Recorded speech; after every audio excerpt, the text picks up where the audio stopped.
send many a partial trace route, so we TTL from 5 to 10 and at different intervals because it loops, and then we plot it with a multiplot, and we will get I don't know if it's very visible, but each line is the RTT evolution of a router, and you can see the RTT. We can do many stuff, just need imagination. So now high-level comments. All this stuff is what you can do by yourself. This is using only the core and the layers, but you have techniques that can use both of them. For example, techniques is what I printed there, and there are some that are already coded. For example, the traceroute stuff. I'm going to do the result. The network is a bit shaky there, so I don't have all the results, and it takes a bit of time. I will do a traceroute to those destinations, put the result into A and B. So B is the packet I did not get, B is the packet that did not that have not been replied, and A is my result. So here is the traceroute I did to these 3 destinations. And now I can do stuff like this.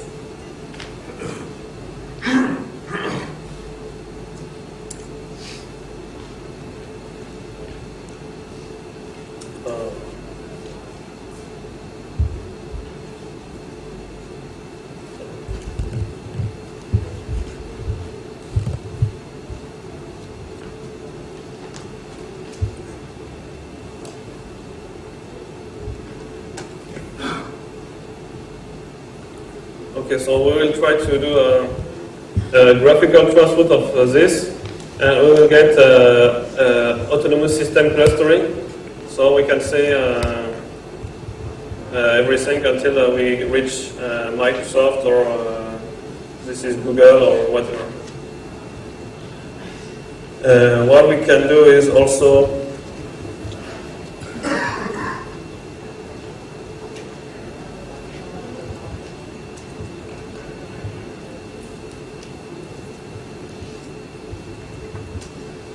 I can do other traceroutes like this.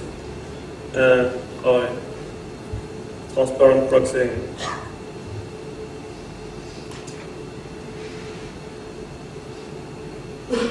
Okay, and this is a traceroute. This is another one. We can do this. E equals A plus C. Plus C. Okay.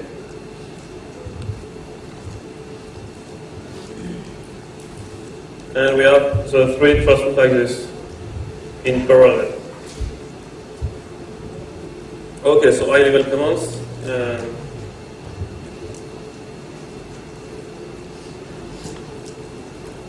Okay, we've seen this one. Okay. This is also a 3D representation of this. Maybe I can try it on this one.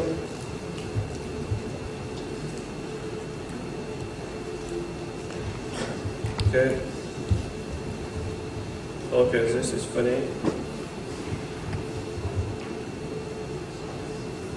And this with the traceroute with you have the IP there. Okay, this was just for fun.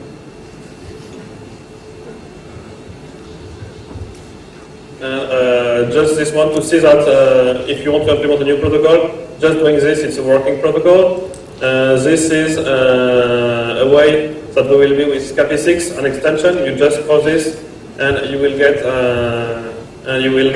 working standalone stuff with your stuff and using SCAPI.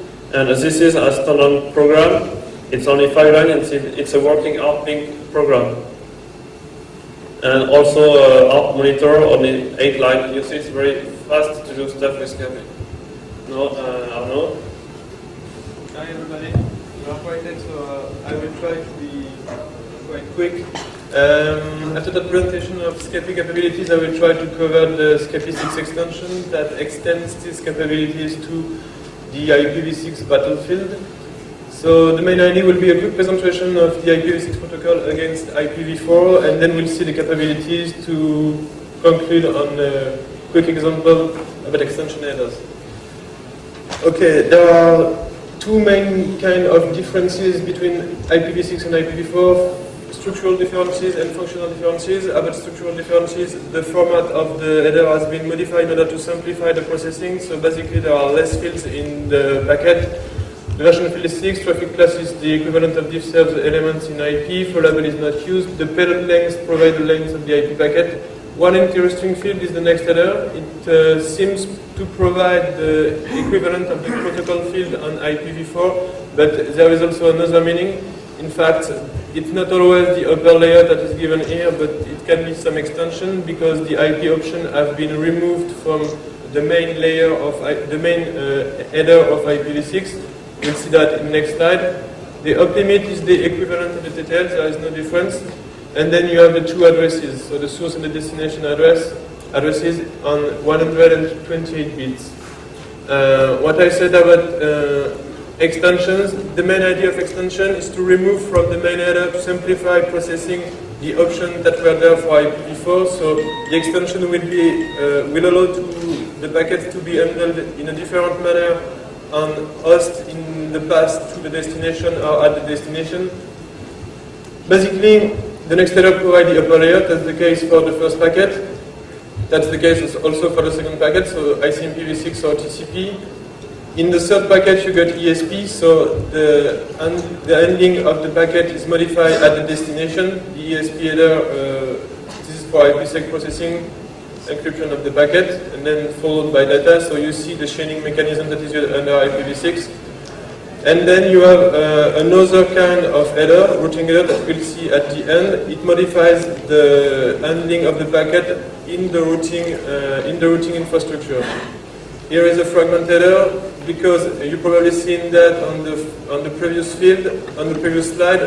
Fragmentation is not done in IPv6 main header, but in extension header. Okay, that was all for structural differences. There are also functional differences. So basically, the idea of IPv6 is to provide auto configuration. So when you plug on an IPv6 link, where there is an IPv6 router, you will get a prefix. A prefix will be provided to you by the router through a specific mechanism. This mechanism is called neighbor discovery. It uses ICMPv6. It has replaced IRP, so there is no more IRP on IPv6 links, and it extended it. Okay, there are, as Van Hauser explained yesterday, broadcast has disappeared and it has been replaced by scoped multicast with different kind of scope. I won't enter the detail, and there is something you must keep in mind when playing with IPv6, that's the recovery of the end-to-end principle. The basic idea is to make the source and the destination have direct communication, so the protocol has been created for that. So everything is done between the source and the destination. So fragmentation, for example, is performed only by end nodes. The routers, the core routers, do no more fragmentation. The checksum are computed. The checksum computation is only performed by end nodes and at layer 4. In previous slides, there is no more checksum field in the IPv6 header. It's only in L4, UDP, TCP, and ICMPv6. And for simplifying handling in the core network, the header size is fixed at 40 bytes, the main header size of IPv6. Another point you should keep in mind, there is no more NAT in IPv6, so state has been removed from the network, so that means there is no single point of failure due to NAT. That was all for a basic IPv6 reminder. I will now speak about the SCPI capabilities. The main idea is to show how SCPI extends SCPI in order to have a basic processing of IP packets, the neighbor discovery stuff, then we'll see the ICMPv6 support to finish with something on extension headers, so cover all the scopes associated with IPv6 support. Okay, what's SCPI? It's a simple extension to SCPI, developed by Guillaume Valadon, a French friend of mine that works in Japan, and I. It works on Linux, FreeBSD, NetBSD, and Mac OS X. It is mainly developed on Linux and Mac OS X. It requires obviously a recent version of SCPI, and obviously it is free software, you can use it freely. All the remark patches and bugs you can find are welcome on the SCPI mailing list. We are here to improve it, so no problem, you can send that. Okay, so the main idea of SCAPI6 extension is to provide a support that will be natural to use for the people who know how to use SCAPI and who know IPv6. So basically, you launch the extension, it will automatically launch SCAPI behind, and the IPv6 extension is enabled, as I said here. So basically, you will be able to modify all the things you had to work with upper layer protocols to make it work under IPv6 simply by replacing the IP class that Philip presented by the IPv6 one. So basically, if you provide an IPv6 flag to www.netbsd.org and over that a TCP with D port 21 and 80, that's an implicit packet, it will work. So basically, the idea was to make it natural. You can send the implicit packets, so the packet will be sent. After that, you want to modify the destinations, there's no problem. You provide another destinations to ftp.freebsd.org. You set a static port 21 to that destination, you send it. The SR1 function works as usual, and you get the reply from the ftp.freebsd.org. That's that address. So basically, if you had something that worked under SCAPI with IPv4 and you want to do it work under SCAPI6 with IPv6, there's no problem. This is the main for basic support. All the stuff Philip presented just before about the techniques and the core of SCAPI are usable. So basically, if you have something you want to do with conversation or the other stuff, the other funny stuff Philip just showed, there's no problem.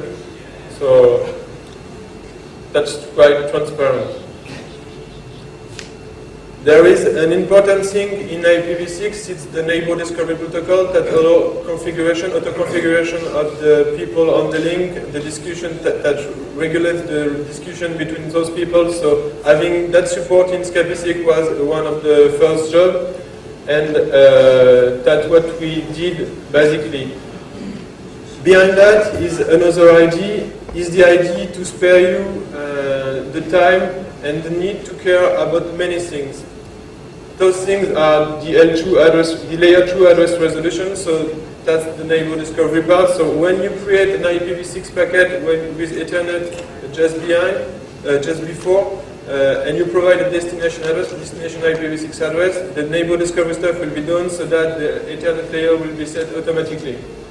The layer 2, layer 3 source destination address selection, which is not a funny part, is done automatically. The DNS resolution, the 4A records grabbing is also done automatically.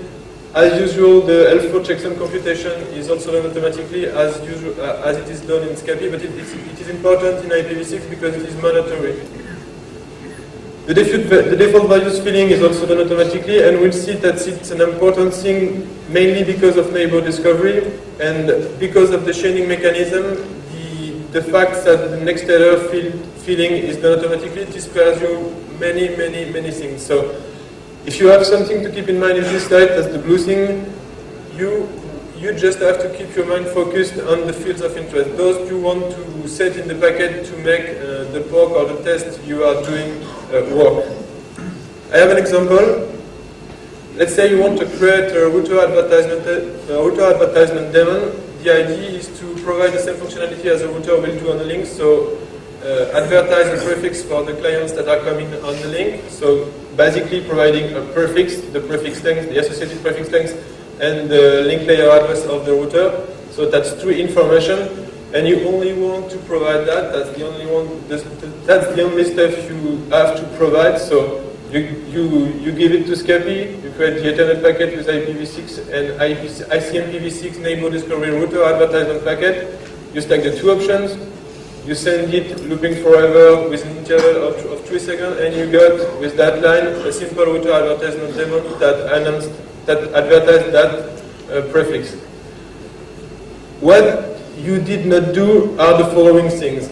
You did not fill the addresses because of this packet being an ICMPv6 neighbor discovery router advertisement packet. The destination address of the IPv6 packet will be set automatically to the multicast all node address, so you don't have to provide it. Because the destination address is set automatically, the Ethernet address, the associated layer 2 address will be set automatically in the destination of the Ethernet field. So basically, for the addresses, you have nothing to do. That's the same for the source addresses, obviously. Job limit is set automatically. That's quite important because if you create a neighborhood